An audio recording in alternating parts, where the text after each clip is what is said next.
Welcome everyone to our December online lecture. The Minnesota Archaeological Society is proud to present Fur Trading in the 18th Century, a view from Réaume's Leaf River Post in Wadena County, Minnesota. Dr. Amélie Allard is the assistant professor at Rhode Island College, and she will share the results of archaeological investigations on fur trading in Wadena County, Minnesota. We're going to save all the questions until the very end. We'll leave a little bit of time for question and answers after the presentation is done. All right, at this time, I am going to turn it over to Amélie. Well, thank you so much. It's a pleasure being here. I recognize some names in the attendance, so that's great. It's great to sort of see you all, even though I'm not actually seeing you. So let me just share my screen here. And so again, for those of you who are familiar with my work, this might not be entirely new to you. This is research that I conducted mostly when I was a graduate student at the University of Minnesota, Twin Cities. And so, you know, there's not going to be any kind of groundbreaking interpretation here, especially if you're familiar with kind of my work at the end of this project. But hopefully for some of you, this will be new, and I hope you enjoy it. And so again, if you have any questions, please feel free to keep them, and I will be happy to answer them. I also included my email address here on the first slide, and I'll have it at the end again. So if you ever want to contact me after the talk, feel free to reach out. I'm always happy to hear from you. So so I thought I would talk about again this project that I conducted when I was a graduate student in Wadena County. That the site itself is known as Réaume's Leaf River Post. So I'll give you to give you a sense of the plan for tonight. So I'll give you a bit of historical context for those of you who might not be fully familiar with the fur trade. So I'll talk a bit about kind of the history and the context more specifically that I'll be dealing with, which is the late 18th century. And then I'll talk a bit about the archaeology at Réaume's Leaf River Post, what we did there, and afterwards my results and my interpretations, and sort of what are the main ideas that I kind of came up with, or rather came up with to kind of explain the situation and kind of how the trade post itself would have worked. So yeah, let's get started. So when we talk about the fur trade, it's usually a relatively well-known phenomenon, especially I'm from Canada. So in Canada, it's kind of something that everybody knows. We learn about the fur trade when we were very young. It's part of the kind of national history. And so, but not everybody, of course, has that background. So I thought I would share a little bit about kind of the traditions and the fur trade, and it's kind of like the basic history of it. In North America, it really kind of starts in earnest, right, with the French. And this is not saying that there wasn't any fur trade in the other colonial powers, but the French really kind of used the fur trade as a kind of a way to set their foot on the continent and establish relationships with the local indigenous peoples. And so the French it had these policies that we call mercantilism, which were basically kind of relying on the colonies to enrich the metropole, to enrich the nation of France. And so this really kind of shifted or changed a little bit the way that the French would kind of conduct their business in North America. And so France, just like Britain and Spain, had great ambitions when they settled here in North America, and that whole kind of huge territory that they called New France. But they actually had very few colonists in New France. And so they had to rely in many ways on alliance making with the different indigenous nations that they encountered on their territory, or rather on the territory that they claimed. And so, but, kind of as opposed to maybe the British and other European nations, the French were hoping to, or part of their agenda really was to incorporate those indigenous nations into the French Empire. And so they were kind of relying on diplomacy and trade to kind of bring indigenous nations under the purview of the French monarchy.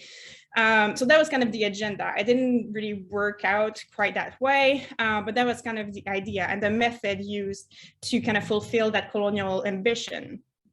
But what's kind of important for us in this context is, of course, the fact that because of this, they had to rely a lot on trade, and there weren't that many resources that the French were interested in North America, especially in Canada.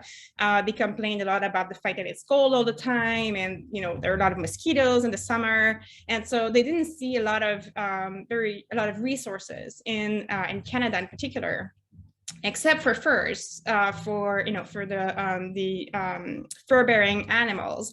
And so the French really kind of started to put a lot of emphasis in New France on this fur trade with local indigenous people, so that again, that would as a way to kind of foster those diplomatic relationships. And so all through that period, up until 1763, when the British or the French ceded Canada to the British, the French really kind of established those, what we might call fur trade practices. They relied a lot on individuals who would be able to learn the languages and be really kind of these kind of middlemen, right, between the French colonials and the indigenous nations. We also have at this time period the coureurs des bois, the woodrunners, who were mostly illicit traders. During the French period, if you wanted to trade for fur, you needed to have some kind of permission from the government. But most of the traders actually were probably doing the trading illicitly without having that permission. And so that's where kind of the coureurs des bois idea comes from. But so all through these different practices, the learning of the language, and Frenchmen usually could also kind of spend some time with different indigenous nations. Sometimes they would marry indigenous women in the way of the country, as they would say.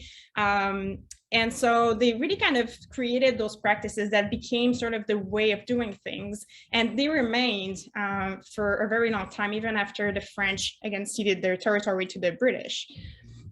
And so during that time period of the 18th century, most of the 18th century, the fur trade was really kind of this system of alliance, the system of commercial and kinship alliance that the French had established by kind of creating this protocol with the local indigenous nations. And so this is what, if you're familiar with Richard White's work, that this is what he called the middle ground, where kind of the French and the indigenous nations would kind of come together to agree sort of to accommodate each other for the sake of those alliances through the fur trade. And so what's also kind of interesting to think about is that this whole thing also was kind of pushed forward or driven by the need or the desire for felt in Europe at the time, and mostly because of those top hats that were kind of at the height of fashion at the time. And so the French people found that the beaver in particular had a very a great pelt for felting. It's waterproof, and so because Canada had a lot of beavers, this became sort of like the main animal that was hunted for the fur trade, even though there were others like muskrats and such. But the beaver became kind of the symbol of the fur trade as well. So that's kind of like the French story, and I kind of glimpse over this very quickly right now, because my focus is actually comes after the French. So most of my research has been dealing with the late 18th century. And so just to kind of refresh your memory on your history of that century, again, in 1763, this is the end of the French and Indian Wars, and the British take over Canada. They take over, the colony of Canada, and so when they do that, they take over all of the different institutions, but they also take over the fur trade. And so what we see happening at this time period, again, is a shift from the fur trade being in the hands of French merchants and diplomats into British hands, and mostly merchants from Scotland who had settled in Montreal and in the area. And so the British did things a little bit differently than the French. They decided to create companies, societies, as they call them. So those loose kind of partnerships where the different partners could pool their resources and then share the profit. And so at this time period, after 1763, especially the 1780s, we see a lot of different companies being formed, like the Northwest Companies was one of the most famous one from Montreal, and then later on the X and Y Company, which was its most direct competitor. But all throughout this time period, those British companies those Canadian, maybe companies I should say, were trying to compete with the Hudson's Bay Company, which was also a British company, but that operated mostly in Hudson Bay and James Bay, kind of in the northern part of what is today Ontario. And so they had kind of this competition, and in both companies, both styles of companies had very different ways of doing things. But so in Minnesota in particular, the Northwest Company and the X and Y Company were really the ones that kind of took over the market. And I'll talk more about that in a moment. But so what we see is that with this shift that happened after the switch to the British, is that again, you've got those companies, and they send fur traders all the way into the interior. And in the same way, they also explore some new regions. But the fur traders that they hire for this purpose are mostly still French Canadian. They're people, also mostly men, almost always men. I think there might be a few women, but they're very rare, and kind of I haven't read many historical report on that. But so let's say that most of them were male, and that they were mostly French Canadian because, again, of that sort of tradition that had been established by the French. Some of them were also of mixed descent between and different indigenous nations and the French. And some of them are also indigenous. We have some reports of some Haudenosaunee traders, for example, the Iroquois, who would take part in the trading as well.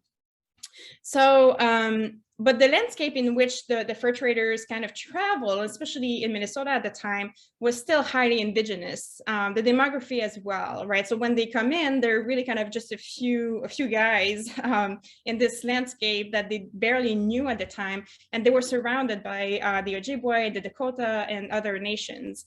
And so they were really kind of the minority in that landscape. So that's something that we still need to kind of remind ourselves of. But what we see happening also is that sometimes some of these fur traders who worked in the fur trade, they sort of decided to stay in those areas and kind of live their lives in the Great Lakes and kind of away from the colonial centers. And those often became what we might call freemen, or in French, négociants, or winterers also sometimes. And so they were basically often former employee companies who decided to become basically their own bosses. And so they kind of claimed their independence from the Northwest Company or the X and Y Company, and kind of started their own business based on whoever they wanted to partner with at any given year. And so what we see too happening at this time is the creation of what we might call fur trade society. And I'm borrowing here from Réaume, who I think is in attendance. I saw his name before. But basically what we see happening with the fur trade society that is kind of created through these different relationships is that this society itself becomes sort of unique in a way. And it's also highly stratified. So I'll show you a slide in a moment that shows kind of the hierarchy of the fur trade company, of the fur trade companies. And so, and those stratifications are often along lines of ethnicity. So for example, this is again, I borrowed this from Scott Hamilton. But so this is the hierarchy for the Northwest Company, where you would have at the top the agents, who are almost always Anglo-Scots who reside in Montreal. They are the ones who are in charge of the companies. They are the owners of the company.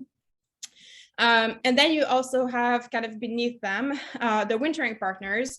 Those are usually experienced voyageurs who have been working in the fur trade in a long time. And they are called wintering because they basically spend the year out west during the winters. And so they don't come back to Montreal every year like other fur traders do.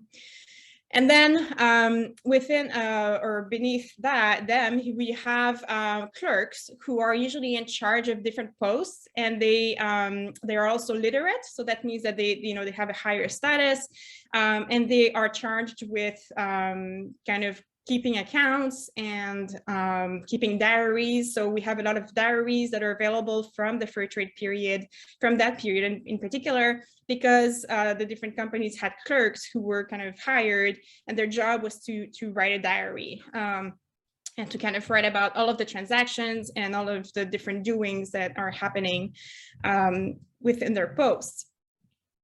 And so we see that most of the people who are kind of the top of the hierarchy are mostly Anglo-Scots, who again have immigrated to Canada with the shift of regime.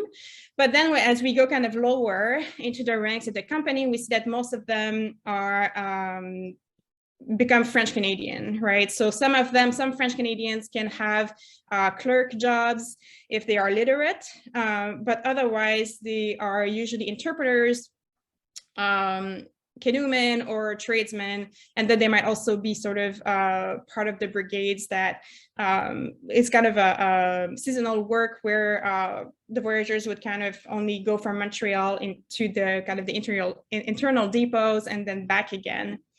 And so, and this is also where we might see people of mixed descent and so on. But so this seems to have been relatively rigid in terms of who had power, basically, in this hierarchy. And there was some upward mobility available for some of them, but it was fairly limited.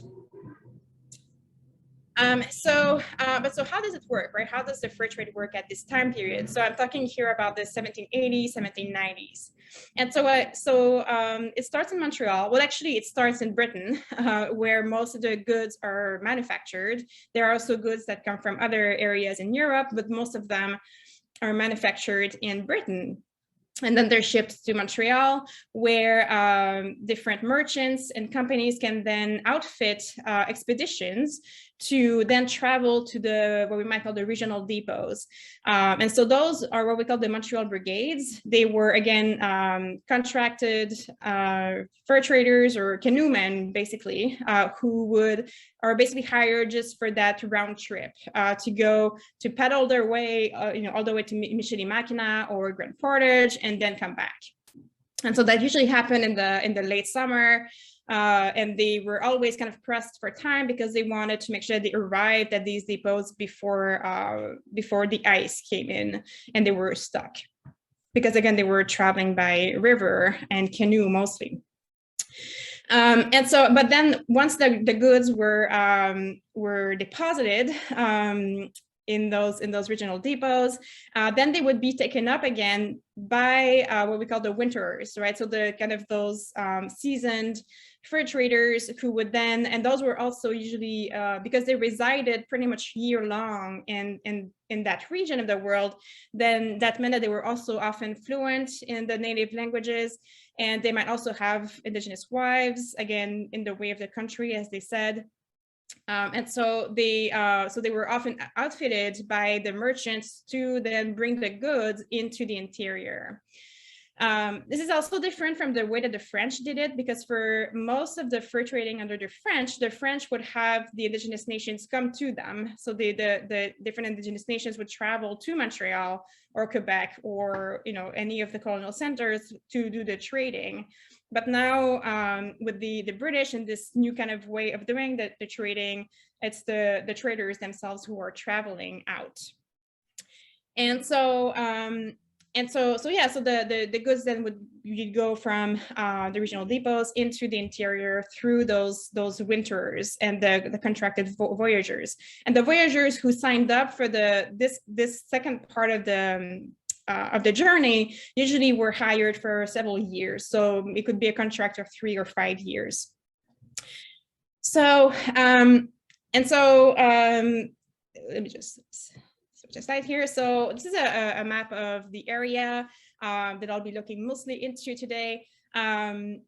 we might call this the Minnesota Fur Trade Country, and this is the location of the Réaume Relief River Post, just near the Crowing River.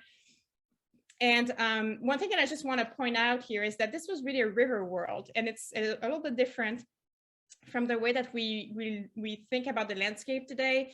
I feel like today we know the landscape in the way that we travel it, right? So and today we mostly use, cars. And so we know the land very well, but we don't know the rivers very well. But for the fur traders, this was the opposite. And so most of their routes were through the rivers, and sometimes they had to portage their canoes. So that means basically, literally, it means carrying the canoes. And so they would have to kind of carry the canoes and the goods over different areas. But most of their traveling was happening on water. And so that's also kind of an interesting change in perspective when you think about kind of how these men made sense and recognize, the landscape and the different places.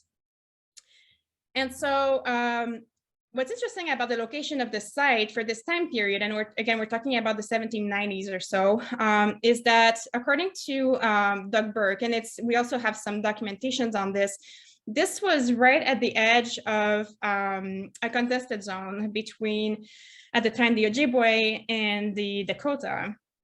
And so, and again, this is based on Doug Burke's work, where he basically identified what he called the wintering zone, where the winterers, the fur traders, would settle for their trade posts in the hopes of getting their allies, mostly Anishinaabe allies, to kind of go into the contested zone to hunt with them or for them.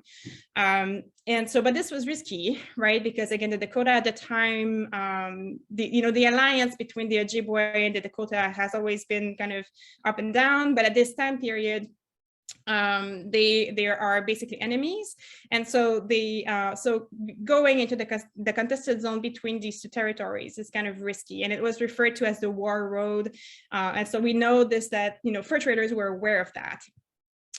And so so the Joseph Réaume, who was the man who for whom the site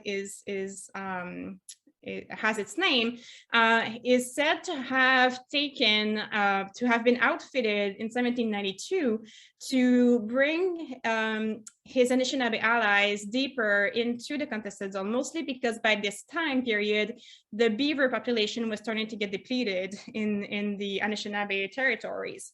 And so the solution was to kind of encroach deeper into Dakota territory. And so that kind of brings in an interesting also kind of context, right? So we know, for example, that a lot of the fur trade posts who are settled at this time, including Réaume's, had a palisade wall, right? So, and bastions. So there was this sense of fear and this sense of danger. And we don't really know if that danger was real or imagined.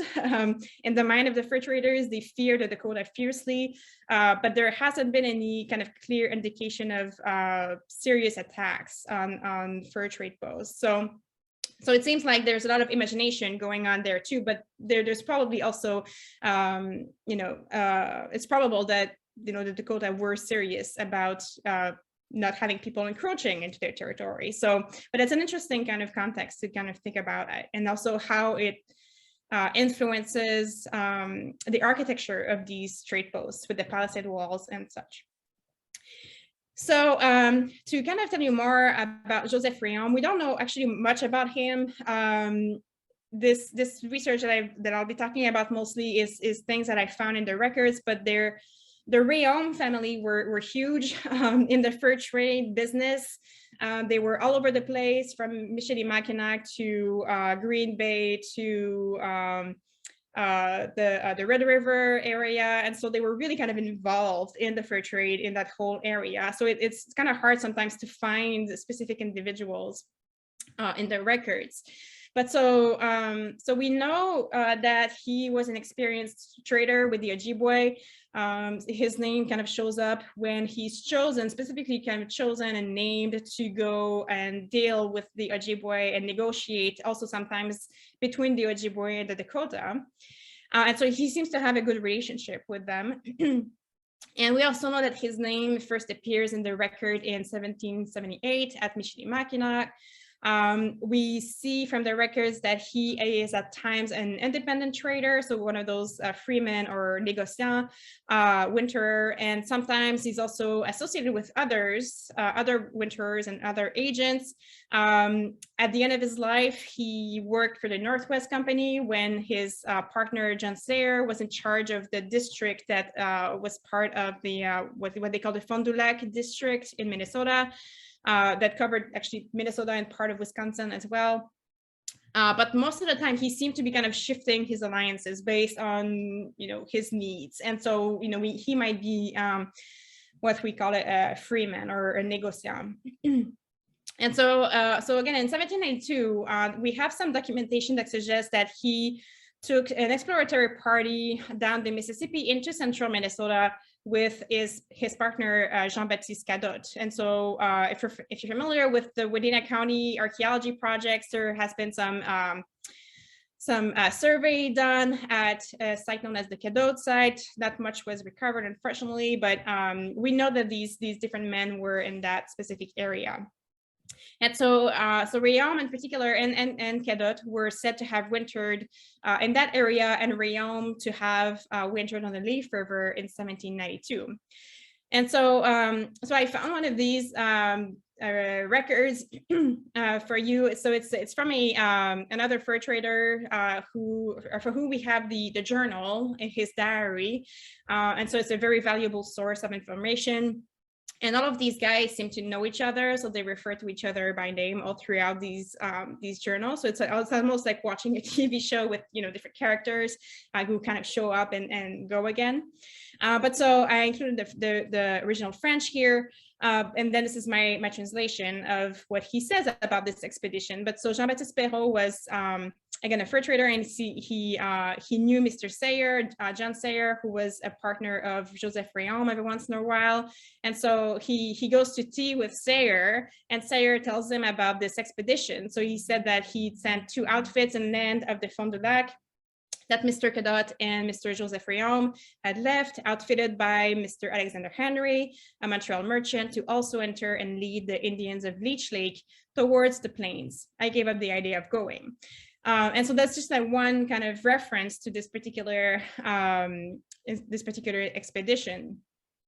We also know that Réaume stayed on the Leaf River, and this comes from this one quote here, which came actually after the occupation, and it's written in this in another fur trader's journal. He's basically traveling through the Crow Wing and the Leaf River, and then he writes this sentence, which is what basically Doug Burke used to identify specifically the location of the Réaume site. And so John Hay wrote, 10 leagues up this river, he's talking about the Leaf River, we arrived at Réaume's fort, a fort built in 1792 when he was stopped by the Sioux. And so again, this is kind of the quote that allowed Doug Burke to locate the site in the 1970s. But aside from that, in terms of Réaume, again, we don't know much about him. He kind of, as far as we know, there aren't any journals written by him or by his hand. We don't know if he was literate, although for him to be in charge of a post and those expeditions, he probably was, but we don't know much about him. He might have been of mixed descent. I found this record, this baptism record from Michilimackinac, that may be him, in which case he would have been mixed descent, French and Anishinaabe. But again, it's hard sometimes to know exactly if this was the same Joseph Réaume. But so what we know about him comes from other people's journals and kind of mentions of him. I already mentioned Jean-Baptiste Perrault, who knew him, obviously. Sayre also talks about him sometimes, and there are others. And it's kind of interesting to see what they have to say about him. He seemed to have been a fairly decent man, but again, there are other accounts that seem to suggest that he kind of overindulged his native partners with rum, and so maybe he took advantage of them in that way. But so that again, the accounts are kind of you know, fragmentary, right? So, but this is one quote that we know from him, about him from a little bit later in his life, in which one of his competitors actually wrote, he one night very hospitably seated his own bed and lay upon the floors, and the rest of this is that so that an Indian man could take his bed, basically.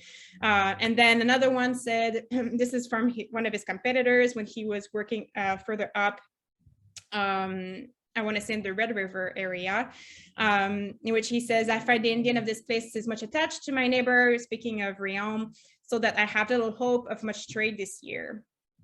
And then George Nelson, who is also was an apprentice fur trader for the X and Y company at this time, also mentions him every once in a while. He would have been basically one of the competitors working for the X and Y company. He would have been one of the competitors of Réaume. But he describes him as an elderly gentleman, humane, peaceably, and strictly conscientious, and was loved and revered by Indians and all who knew him. I never saw him, but from his reputation, I loved him. And George Nelson is actually kind of very interesting to read because he's very romantic in his description. He likes to talk about his emotions, and he's very kind of descriptive about you know, the different things that he went through and how they made him feel. And so I might have some other quotes from him later on because it's a little over the top sometimes from our perspective, at least. And so yeah, and so we know that at the end of his life, Réaume was probably working for the Northwest Company, working under Sayre, and kind of traveling all over the Fond du Lac district. But that's sort of where he disappears on the records. So we don't really know what happened afterwards. And the site itself, the location of the Leaf River site kind of becomes forgotten over time until Garrison, a surveyor in 1869, located the site. And this is from Winchell's book titled Aborigines of Minnesota. And so Garrison again surveyed that area, and he noticed in particular what are actually stone piles and maybe the edge of the palisade wall. And so Garrison actually interpreted those stone piles as being Indian burials. And so he sketched them, and that's sort of, you know, the end of his interpretation. Until in the 1970s, Doug Burke and his colleagues surveyed this whole area. And so Doug Burke undertook some surveys, especially of this particular site. Again, he did most of the, or he did a lot of the historical research and archival research. And so he's really the one who identified this site as potentially being the location of Réaume's Leaf River Post that was mentioned in John Hayes' quote that I showed you before. And so, so Doug Burke, again, did a lot of survey, and he also nominated the site for the National Register. So he kind of put that together as well. And so this is sort of where I came in 2011, 2010. And so working with my advisor, then I was a graduate student at the University of Minnesota, and with my advisor, Kat Hayes, we decided to start working on this site and, you know, do it as a field school for the undergraduate students at the University of Minnesota. And so this is the location of the site, like as it was in 2011, I think. So it's a very kind of likely wooded area. It's a beautiful spot. It's kind of sitting on top of a terrace, just overlooking the Leaf River. And so this is the Google map view of that area. And you can also see that the Leaf River has changed beds multiple times. But that area right here seems to have been fairly consistent through time. And so this would have been an ideal position for a fort because, again, it's higher up, right? So it's defensive.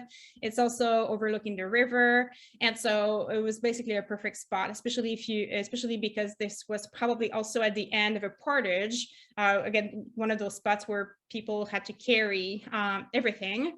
And so it would have been kind of an ideal kind of stop on the highway, basically, right on the river highways of the time. And so we were at the Réaume site for 3 years, 3 seasons. This is kind of the map that I created at the end that shows the work that we did there. So this is the edge of the terrace there with the Leaf River kind of going through like this. Those little dots are shovel test pits that we conducted, so a survey using shovels. And this is really kind of the concentration of archaeological resources in that area. And so we could see on the surface that, especially when the vegetation was low, that there was in fact kind of a ditch that ran kind of that angle. And this is probably what Garrison saw too, and reported as being the palisade wall. And so when we went there, we could see that, right? But we tested it to make sure that this was in fact, you know, the remains of a palisade. And then we could also sort of see, in some cases, kind of those squarish forms, which suggest that they would have been maybe bastions. And it was customary at the time to have 2 in kind of diagonal of each other. So one overlooking the water and one overlooking maybe the land. And within that, that palisade wall was kind of where most of the remains were. So those circles that you see here, they were the stone piles that Garrison had recorded. He thought that they were Indian burials, but in fact they were collapsed chimneys. So that told us that they were, you know, structures that had been built there. And then in yellow, you see where we placed our excavation units. So they were kind of scattered a little bit all over the grid. So we were kind of targeting specific features on the site to figure out what they were, basically, and kind of from there, come up with a larger interpretation about the site itself. And so just to show you some pictures of those excavations, it was kind of fun for me to go back through these almost 10 years later. So these are the remains of the palisade wall. So we were able to confirm that, in fact, those lines that were visible were, in fact, the remains of a palisade wall. So we had wood posts still preserved. They seem to have been charred or burnt. So that was also interesting. We don't really know if or how the site burned, but there was ample evidence of fire at this site. So we don't know if it's wild or if it was set on fire. We don't know, but we know that the fire was definitely probably part of the destruction of the site. You know, whether it was after occupation or at the end of it, we don't really know. And then some more pieces of wood that we had that kind of supported, again, this idea of a palisade wall using those posts. And we also had some evidence that would confirm the presence of that, that bastion that I showed you before in the map. And then, like I said before, the stone piles that that Garrison thought were Indian burials were in fact collapsed chimneys. So this is one of the units that showed the remains of that fireplace. And so it's clear, you know, when you've got like the rocks, the stones lining the fireplace, and then different layers of ash and clay and charcoal. So it's a pretty standard kind of fireplace. And so that's what it looked like in cross section. And there were also some animal bones that were calcined and burned through here. So we know that they were kind of tossing their food waste into the fire as well. And so just to show you some artifacts, the kinds of things that we recovered, they were most of them were linked to the trade, right? So it kind of makes sense. They were oftentimes trade goods, so sort of what we would expect. So a lot of personal adornment items like rings and glass beads and tinkling cones, little buckles, probably for shoes. We had this one nice button. We also had this very pretty, actually, little silver cross. And I found a replica of that cross at the Pine City Museum, which I thought was really cool. So they had put it on a hat. So, you know, that could have been how the indigenous people wore it. And then there were also things like guns or gun parts, at least, and hunting or items related to hunting, like gun flints that would have been used for the flintlock firearms, lead shot and musket balls, which were mostly would have been used for hunting mostly. And then we had some random kind of metal artifacts. The striker lights are, again, were trade goods, usually to go with flints so that you could create a spark, and other things like this knife that could have been a razor, and hinges and small handles, maybe for a chest or something like that. We also had some clay tobacco pipes, which are very common at this time period. And again, Rob is here. He could tell you all about how they were often used by the voyageurs to kind of resist the pressure that was put on them by their British masters to go faster. And so they would use their smoking time as a kind of way to kind of resist that and take, kind of take their time, basically. We also had a few ceramics, not a lot, which is very unusual. Usually in archaeological sites from this time period, we find ceramics all over the place. But in this case, we had a few evidence of local pottery, probably from the layers below the Réaume occupation, so probably from a prior occupation by local indigenous groups. And we only had those few pieces of, we had actually maybe 4 pieces of European-made refined earthenware. So that's also very kind of unusual not to find more. But at the same time, it kind of makes sense when you're thinking about the fact that people are traveling over there by canoe. And so we also had some evidence of architectural remains, a lot of daub, which is a clay that would have been used in the walls, some nails, and some window glass, which is also a little surprising. And I'll come back to that hopefully in a moment. We find these pieces of wood that seem to have been cut very specifically. So, and again, at the Pine City Museum, they had this checker board, and the piece that we found was actually very similar to some of these little wood pieces. And so I think we might have had also there was another one also. So we might have a couple of those checker pieces. Yeah, and they were kind of, it looked like they were kind of very purposefully cut in this fashion. And that's just another cool artifact that I've never seen anything anywhere else, is this deer jawbone that's been carved basically into some kind of handle. So that was kind of unusual, but kind of fun to recover. So so again, so that was kind of just an overview of the excavations there. Now I want to talk briefly about the interpretations. So hopefully, let's see what time it is. Yeah, I should have some time to talk about my interpretation of this site. So this is sort of the site map that I came up with at the end after I had looked at all of the distribution of artifacts and faunal remains or animal remains and how they were scattered, and kind of the architectural remains also, to try to figure out exactly how this post was set up.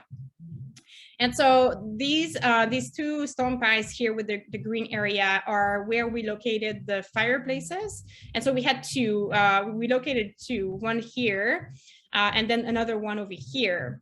And that area is also an area where there was a lot of animal remains, and they were mostly, it looked like they were just kind of left out on the surface. And so it looked like people just butchered these animals and kind of left the bones there to rust. And so, and it's awfully close to that fireplace. And so, so based on that, and again, the location of artifacts that we recovered, I came up with the interpretation that this area right here was probably the trading house, the structure where Réaume, if he was the person in charge of this expedition, would have slept in, lived in, and also by the same way, he would have basically slept right next to the trade goods. And this was sometimes done because the clerks who were in charge of the different posts didn't trust the voyageurs. And so they would kind of sleep right on top of the trade goods, basically.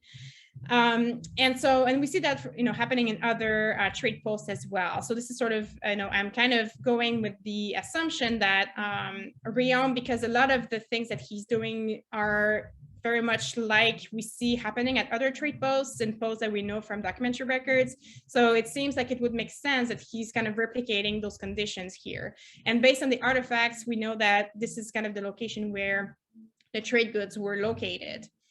In the other structure, we found, this is where mostly we found the like the checker piece and the personal adornment items that I showed you, in particular the tobacco pipes, that button also that I showed you. They all came from that second structure here, which led me to conclude that this was probably the cruise quarter. And again, this is based on my study of other trade posts. So it seems like there was a clear definition between the person in charge, who had a special kind of higher status, and then the rest of the crew, right? The rest of the voyageurs who were kind of lower rank in fur trade society. And so they would often share quarters. The rest of the crew would share quarters. And so then it would seem like in the case of that particular area where there was a lot of funnel remains, that basically these, the guys who lived in this cabin just basically opened the door and, threw their trash out without getting outside. And some of it also ended up in their own fireplace. So this is sort of where, kind of the evidence that kind of led me to associate these different structures with these two kinds of voyageurs. So the kind of the higher status one over here, and then kind of the lower status crew in that area. And so when I looked at this site and the evidence, I was interested in basically three aspects of this site. So I was really interested in the way that the fur traders would create a sense of place and community while they were in those kind of entirely unfamiliar environments.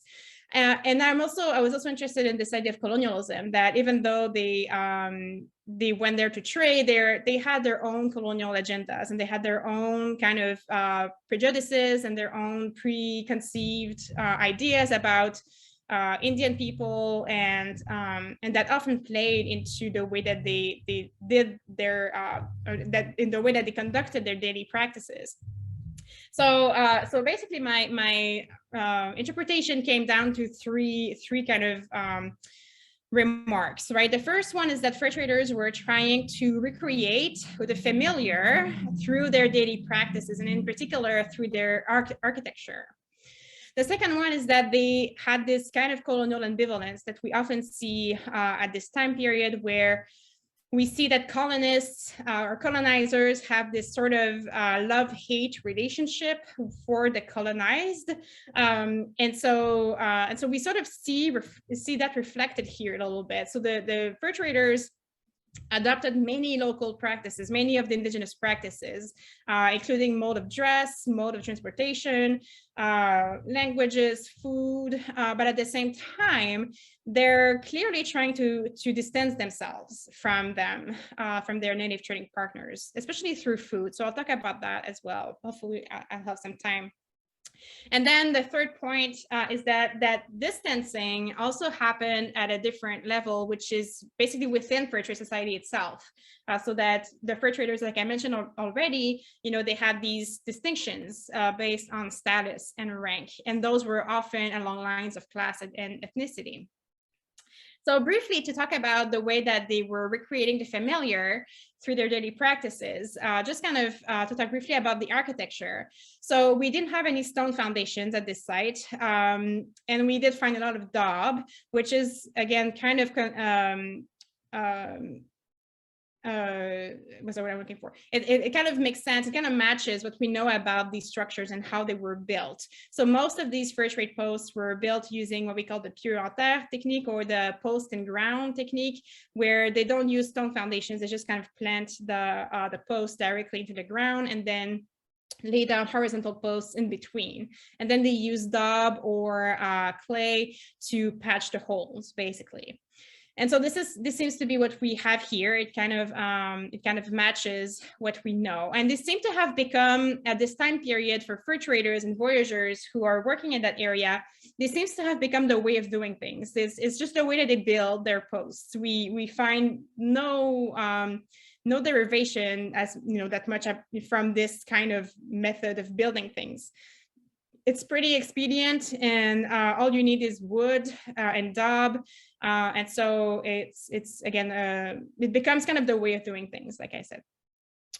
And so And we also see kind of the way that they're trying to recreate familiar patterns in the layout of the post. So those are the two most common Northwest Company kind of layouts for their fur trade posts. If you're familiar with Sayer's Snake River post, this is what it looked like. So more of a kind of a row house or military barrack kind of thing. And then in other trade posts, we see kind of this U shape where you have, again, the master bedroom, often with the trading post. In this case, the shop is over here and the clerk's quarters. And then you have the men, right, the crew who have their own living quarters.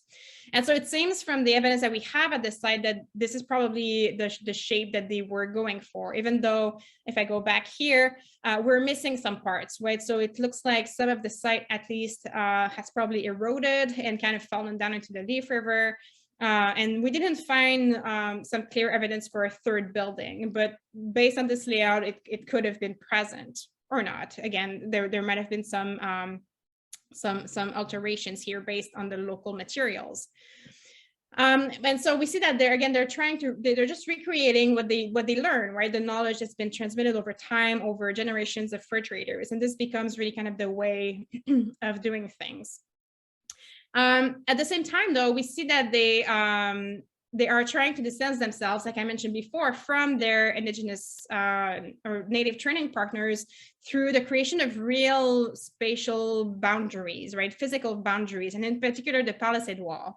So it's a clear sort of statement, right? That, you know, we are here to trade, right? But only if you're an ally, and we don't let anybody, just anybody come in, right? And so the palisade wall, I think, is a clear statement of the kind of the whole colonial machine, right? Even though the fur traders themselves might not have been aware necessarily or conscious of this, it's definitely a manifestation of that colonial agenda. And so, let's see here. Oops. Okay. So that was kind of some short examples of how the fur traders might have recreated a familiar kind of landscape.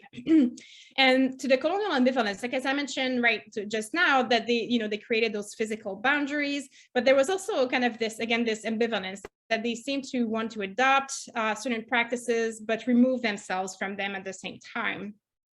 And so I want to talk briefly about food as an example of this.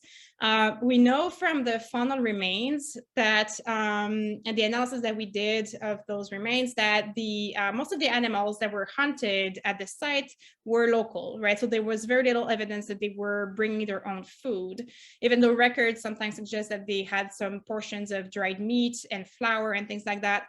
But most of what we found was just local animals.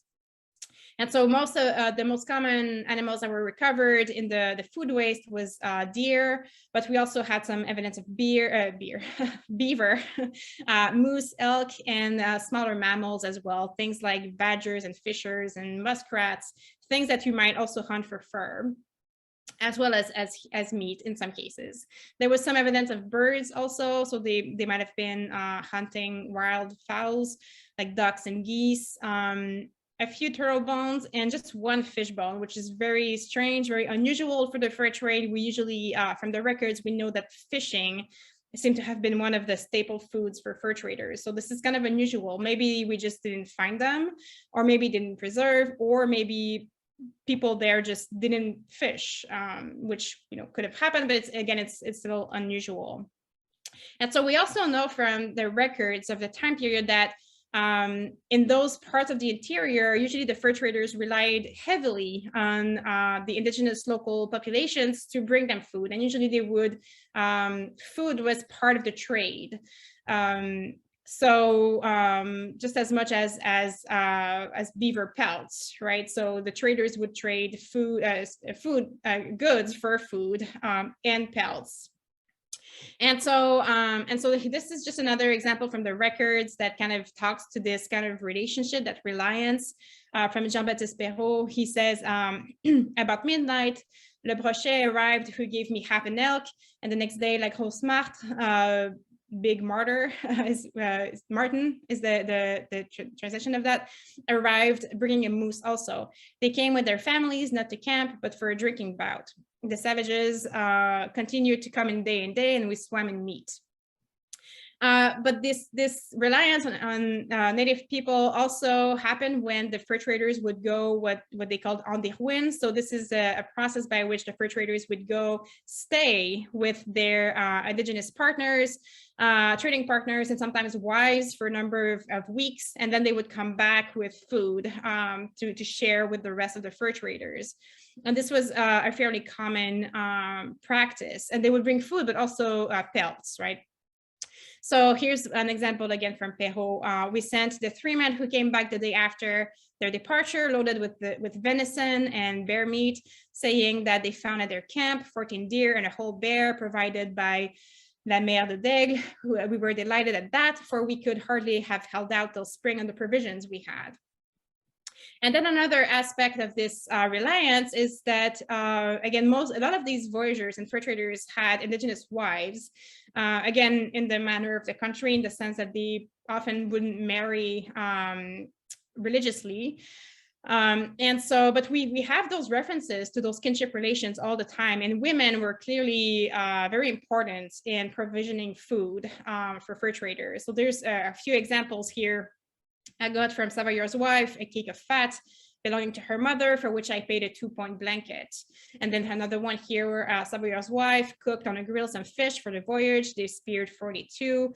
And then another example where they talk specifically about a brother-in-law.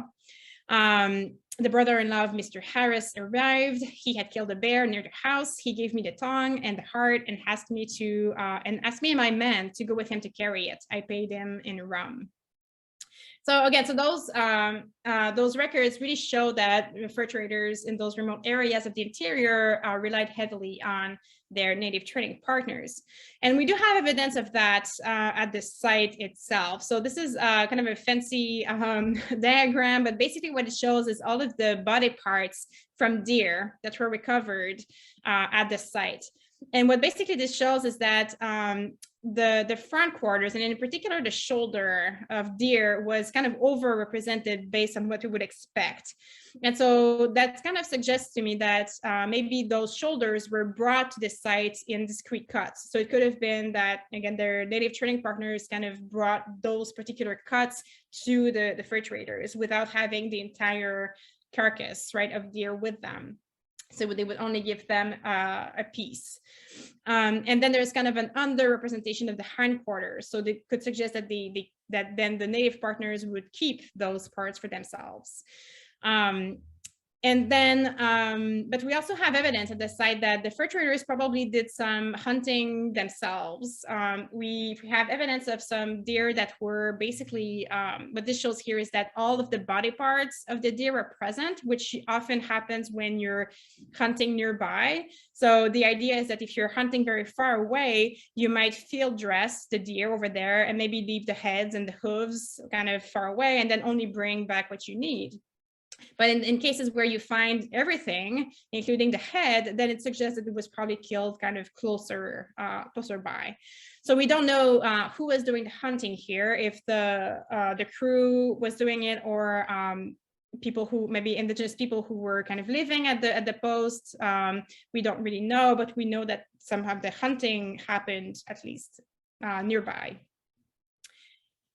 And so let's see here. I'm just looking at the time. Okay, I only have a couple slides left, or one theme left. So hopefully I can go a little bit over here. But Mandy, let me know if I need to stop. You have unlimited time. Unlimited time. Oh, great. Okay, so I'll still try to make it short. But so the last aspect, again, is this idea that the distancing happened also within fur trade society, and oftentimes along the lines of along lines of class of ethnicity. And so this is something that I've been interested to think more about also recently. But basically, this idea of how the status was played out, and in some cases also played into kind of ideals of masculinity for different classes at this time period, classes and ethnicities as well. So for example, we might have on one hand the bourgeois, the masters of the trade, the agents, who were oftentimes Anglo-Scots, And so for them, they were kind of really buying into the Victorian ideas of civility and respectability, as you sort of see this picture here. Whereas for the voyageurs, they seem to embrace a more kind of maybe even indigenous kind of view of masculinity, where they had ideals of independence and physical prowess, courage and endurance. And so they often took risks, especially when they were canoeing, to kind of show off. And this is something that I looked a little bit more in my research after I moved on from Réaume, but we sort of see those cases where fur traders had canoe accidents, for example, because they took the risk of going down rapids when maybe they should have portaged. So we sort of see that those differences in the ideals of masculinity. And it seems like the fur traders, the voyageurs, use that also as a way to resist kind of the power in the hierarchy, as a way of resisting maybe that power relationship. And so I was kind of curious to see if I could see evidence of those different lines at Réaume. And we do have some evidence for status over there. Réaume would have been probably, again, French Canadian, or at least of mixed descent. So maybe we don't have the same ethnic lines here as in other posts, but the status definitely seems to still matter. And so some of the things that I looked at was the distribution of what we might call luxury items. So things that would not have been easy to transport all the way into the interior, and or things that you would not expect people to have brought in a canoe, right, all the way into central Minnesota in the 1790s. And so I found that in particular window glass, and again, those few ceramic pieces that we found that are refined earthenware, all kind of clustered in that building over here, right? So again, that I identified as being kind of the trading house or the shop, and also where the person in charge would have lived. And so it does seem like this particular building had more kind of luxury put into it. And the refined earthenware, this is probably part of a teacup. So again, it kind of buys into this idea of respectability, that, you know, respectable men would have tea together. Like that example that I gave at the beginning with Sayer having tea with Perrault, right? And so it seems like that trading house, that building, was kind of the location where those events could happen. Those kind of respectable kinds of events would have happened. Another thing that I mentioned before is, again, the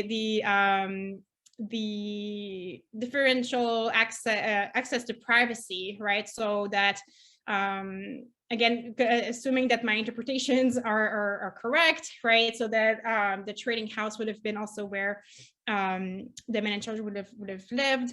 That it seems like access to privacy is in itself a sign of status, right? That the higher status you are, then the more likely you are to have your own bedroom. Like in the case of Sayer, for example, John Sayer often had his own cabin built for himself when he traveled to these different trade posts.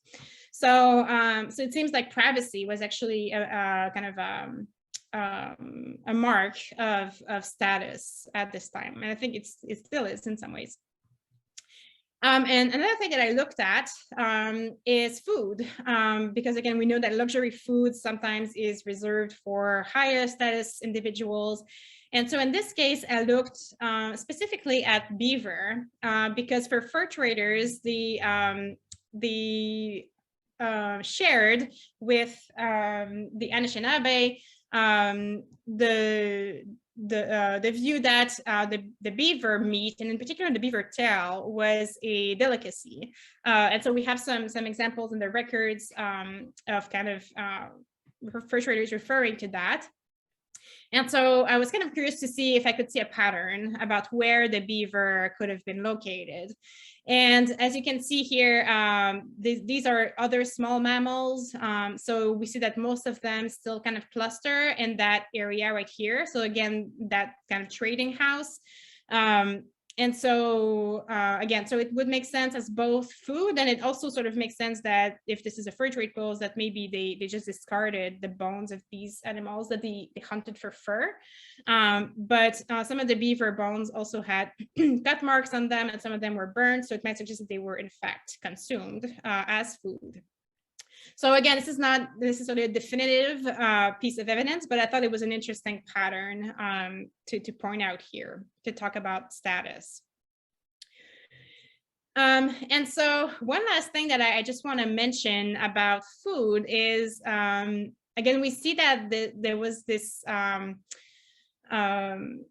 again, this kind of relationship, right? Those relationships are created around food, not only with indigenous peoples, but also within fur trade society. And that in some cases, food was used as a way to create, lines of hierarchy or status or power.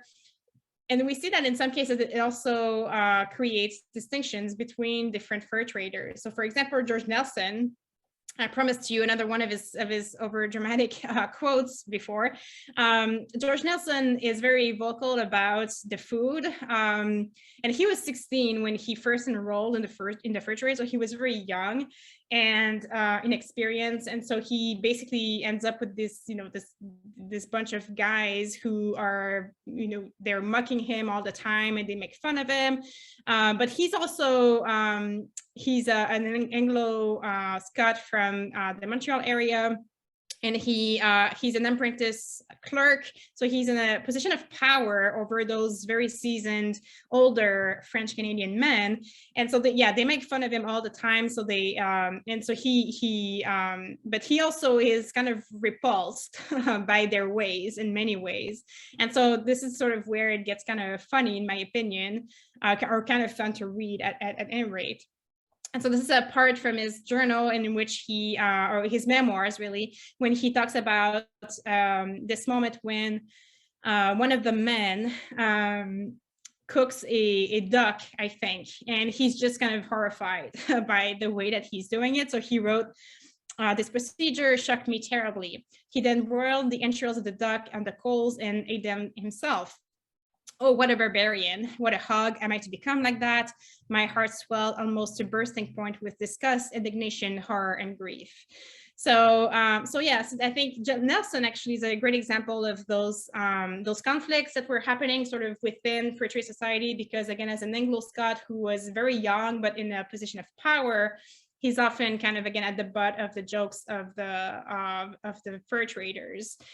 So we see that those kind of conflicts and acts of resistance happening in his journals quite a bit. So, so yeah, basically, just to kind of summarize here my main points, right? So that they were recreating the familiar through their different practices, in particular architecture, but that there was still this kind of colonial ambivalence that they, even though they adopted many indigenous traditions and practices, they still distance themselves in some ways. And that distancing also happened within fur trade society itself, as I just mentioned. So that's it. Yeah, thank you. I just want to say a few thanks quickly. The Minnesota Historical Society for inviting me, the Wadena County Historical Society. I've seen a few people from there tonight. They were extremely supportive of this project, so I'm still very grateful. The Crocker family who owned the property, Richard Paper from Wadena, who helped us constantly to settle there and find lodging, and he would have us at his house all the time for dinner. Doug Burke, obviously, and I have a picture of him down here for those of you who knew him. He passed a few years ago, but he was really the kind of the person behind the project, right? He kind of just put it in my hands, but for which I'm very grateful. But he was kind of the architect behind the project, and he would come every season with cookies for the crew, and which was always amazing. Also, the University of Minnesota students who partook in the field schools, and the funding for this project, which came from the Social Sciences and Humanities Council of Canada, and also the Legacy Grant Program from the Minnesota Historical Society. So thank you, and I'm happy to take some questions if there are any. Thank you so much, Amélie. That was great. Fascinating presentation. I do have a couple questions that have come in, so I'm gonna just kind of take a few of those in turn, and if anyone has any other questions, now is a great time to add those to the chat as well. So first question is sort of two questions kind of lumped together, but what is the time frame that you believe this post was operational, and like how long was it in use for? Yeah, we don't have any evidence that this was used for more than 1 year, one winter, actually. So usually what happened is that they would build those in the fall. They would hurry actually before, you know, snow started to fall and it got too cold. They would stay for the winter to trade, and then they will leave again in the spring to return to Grand Portage or whatever original depot they had to bring the pelts back to. And some of those trade posts sometimes were reoccupied multiple years. They would kind of go back to the same spots. In this case, again, we don't have any evidence that this was reoccupied afterwards. So there didn't seem to be like multiple building kind of occupations. There was maybe a sign that one of the bastions got larger over time, but it was hard to tell if it was just like, you know, in one season they decided to make it larger. That was the only really piece of evidence. Otherwise, it seems like they only came there for a year, which is also a little surprising considering the amount of work that they put into this post. One of the things that I didn't mention is that you might have noticed in the chimney, the fireplaces, that they were lined with stone, but there are actually no stones on that terrace, right? So they would have had to bring them in from somewhere else. So they seem to have, you know, put a lot of work in building this post. So maybe they intended to stay longer, but just didn't get to because of the conflicts with the Dakota, or, you know, maybe it just didn't work out. But yeah, we don't have any evidence that they stayed longer than a year or winter. Excellent, thank you. Next question on just the approximate sizes of the structures, if you have an idea for that. Yeah, let me go back here. Let's see. This square that you see is 2 meters. So, and this is an approximation, right? But again, because we didn't have stone foundations, we didn't have clear evidence of post holes that would have kind of shown the entire structure. So it's hard to tell how big those would have been. I'm not very good with sizes or surface areas, but so if you imagine that this would have been maybe like it's like 16 meter square area, but not very large, right? Again, in this one, again, because this is where the chimney was, and the way that it was oriented, it seemed like the building must have come sort of in that way. But with the trash area over here, it seems unlikely that it would have kind of gone any further than that. So I'm not entirely sure, again, like how big those would have been, but not huge, especially because they, you know, they don't want necessarily to spend too much heat, right? So if you build kind of smaller structures, you don't need to heat them as much, especially if you have a bunch of people living in there. But yeah, that's a good question, and I don't have a clear answer for you, unfortunately, because again, we didn't have clear evidence of like the entire structures. We just sort of know where they were. Excellent, thank you. I think an approximation is all we were looking for, so that's really helpful to hear. The next question I have is, did you find any wild rice or other plant foods remains at the site? No, we did a paleoethnobotany study. I think it might have been after the first year. We took soil samples, actually the 2 years that we were there, but no, we didn't find any wild rice. And I forgot to look at that before I prepared for the talk for tonight. I seem to remember that they were mostly kind of environmental plants, like things that you wouldn't necessarily eat, aside from like raspberry and things like that. but I don't recall like grains or wild rice for that matter. I think that would have definitely stood out in the analysis. That would have been cool. Yeah, indeed, that would have been.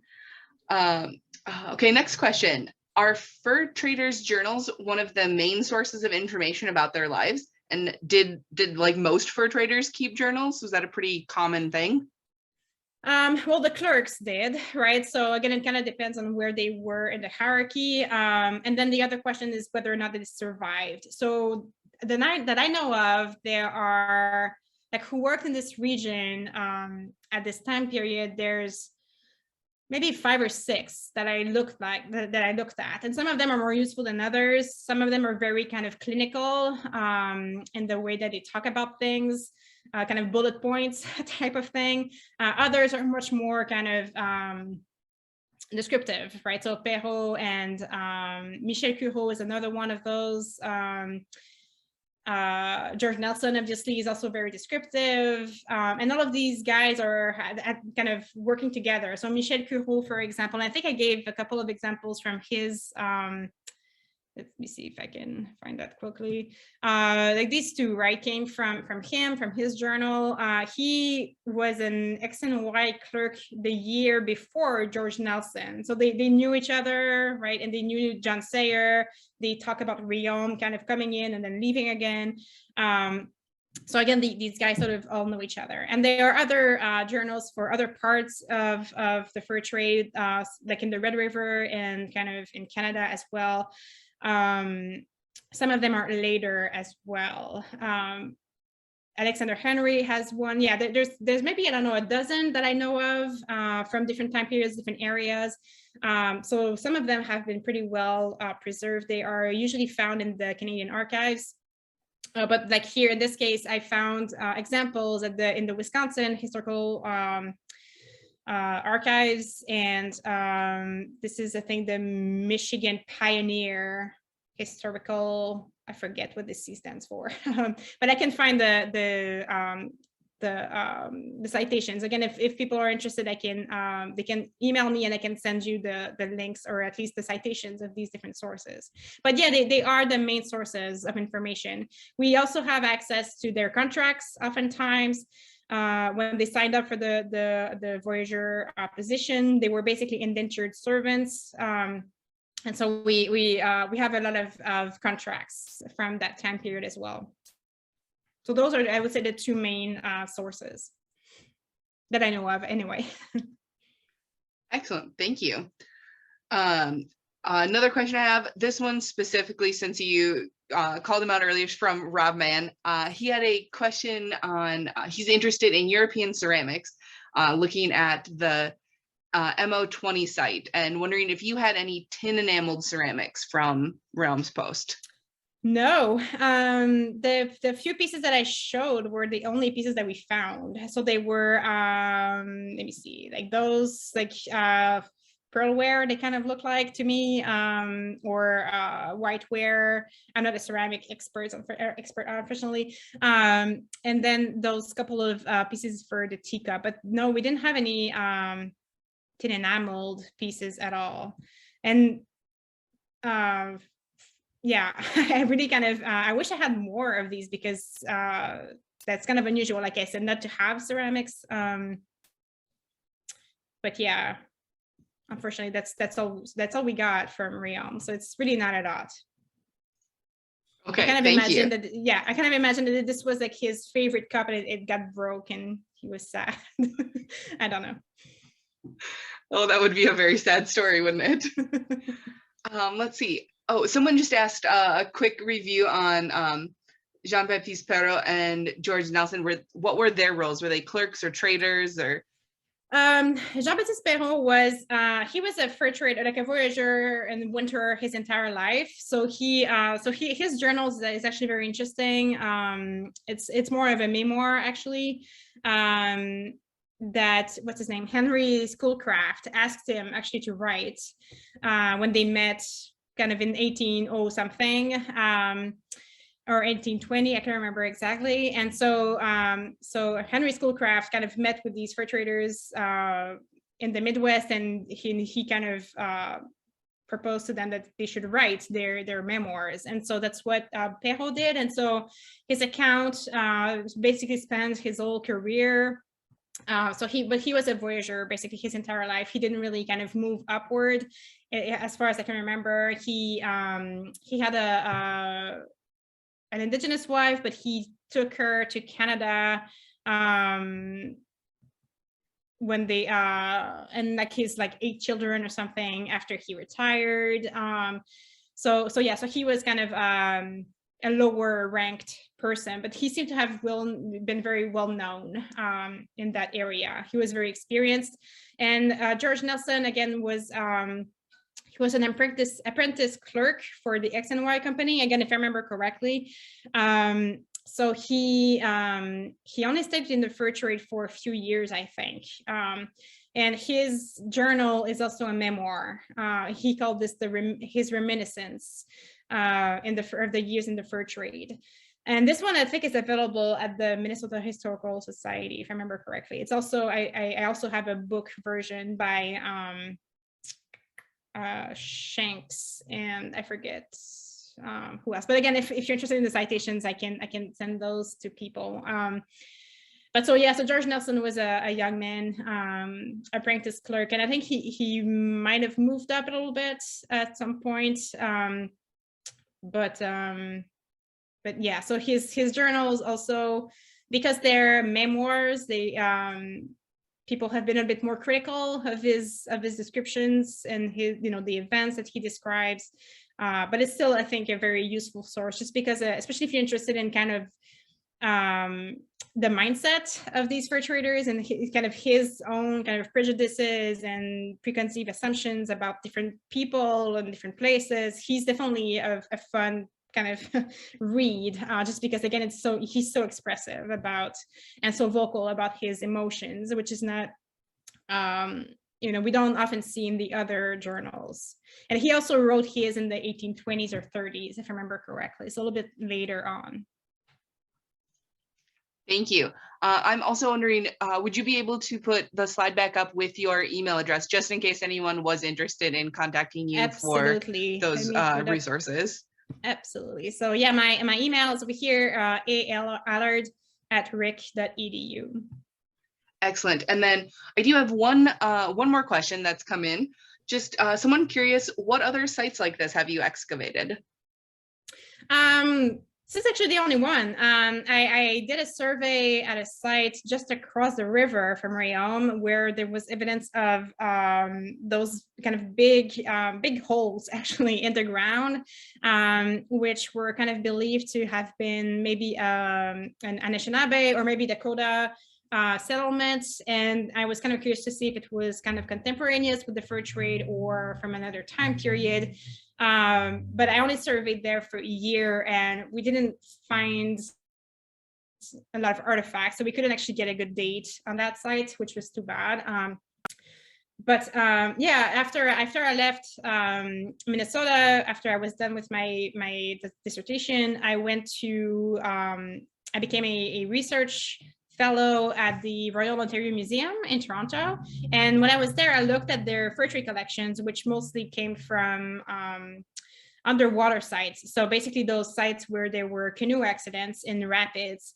And so this is also, I could have talked about this too tonight, I had to choose, but this was also a international project between the US and Canada, where specifically Ontario and Minnesota, where the two kind of historical societies partner together to kind of undertake this underwater project of the various rivers of the fur trade. So there's a huge collection in the Minnesota Historical Society that comes from those underwater sites, which Doug Burt also looked at. And so I looked at the kind of the Ontario collection. So that's kind of my my experience working in the fur trade in the Great Lakes. So, but unfortunately, I didn't get a chance to excavate other sites like this one. It was a very very exciting site in a very cool context, definitely. Thank you. That also sounds like a really interesting project too. Thanks for sharing more about that. Otherwise, I just have a couple comments thanking you for the presentation. It was so interesting to hear. Great to hear about archaeology in Wadena. I know a lot of the Wadena Local Historical Society members were present tonight and just very excited to hear this presentation. So an excellent job. And on behalf of the Minnesota Archaeological Society, I want to thank Amélie for joining us this evening and for this wonderful presentation.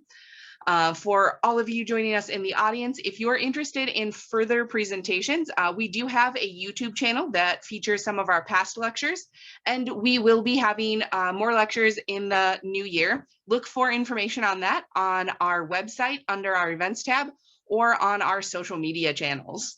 Otherwise, thank you so much for attending tonight's presentation. Thank you, everyone. Take care.